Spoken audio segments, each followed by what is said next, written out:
here come the Capitals. He's in alone. A shot. And a goal! Bondra gets number 5.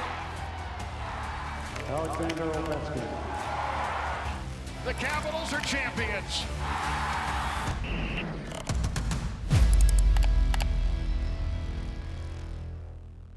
There was a scramble in front of the net. The whistle blew. The game was over. On the right wing with Robitaille. Backhander score.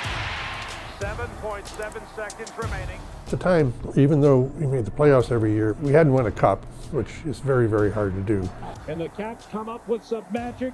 I think we'd gotten to the conference finals once, but Abe Poland got a little impatient.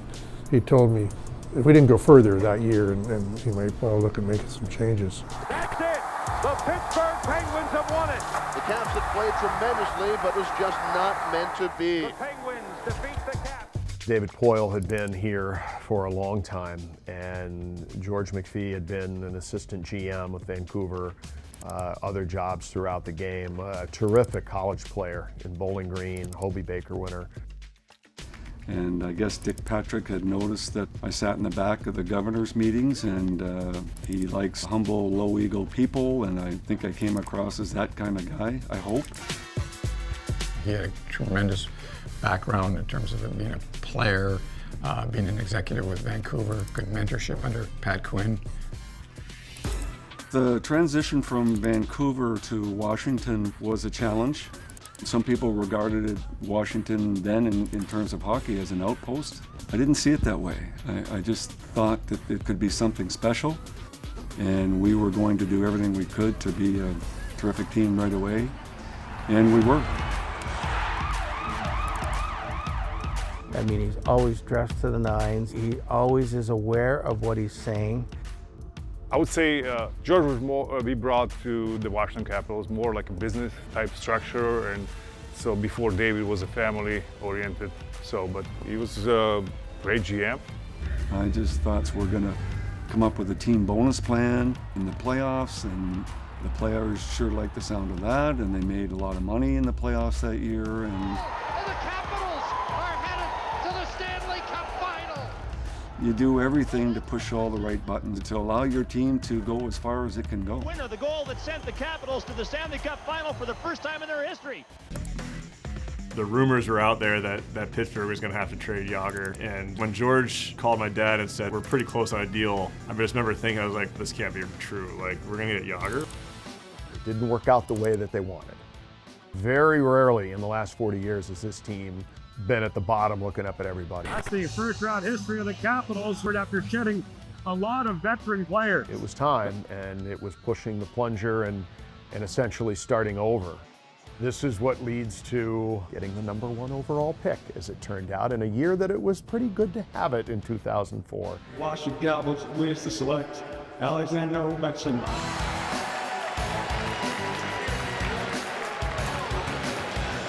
I love that picture of George, and Ted Leonsis and Ross Mahoney and Alex on stage, and Alex looked so youthful. The thing about George McPhee is he's the boss of the hockey operation, but in my time of covering him, he has hands on everything. He was aware of what kind of soda was being sold in the building, who was sitting where on press row. Like, I'm not saying he was a control freak, but he had a really good feeling for everything about the team. The players, the prospects, the uniforms. The uniforms to me are really important, and I think the manager has to be involved. The manager understands that the players want to wear something that they're proud of. Players don't like to put on a uniform that's embarrassing. Like literally, look at the reflection in the glass. But when you can't stand looking at yourself anymore. We had the blue and black and copper uniforms, and we're in Washington. It should be red, white, and blue.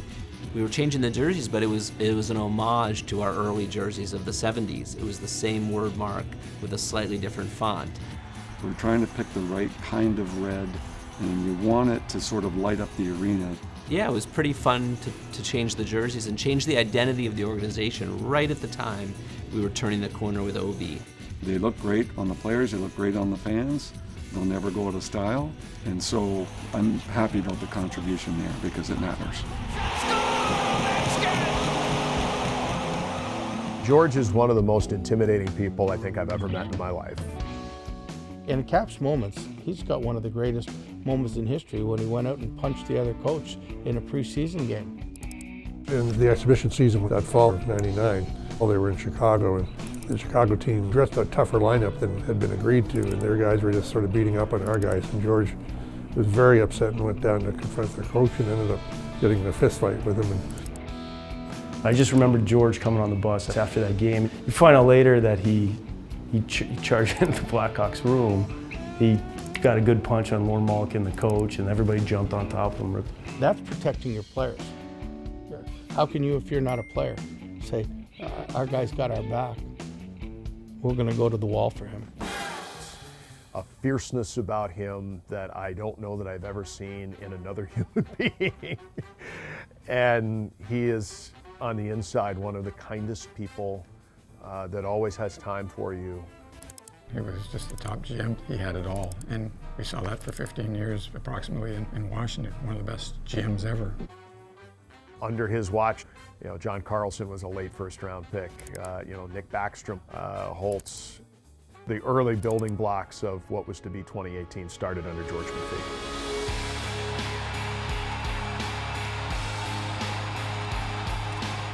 For me, the game is about the players, always has been, always will be. I'm thrilled that we drafted some really elite players, elite people, and they've done a really good job in Washington, on and off the ice. That's really what's important.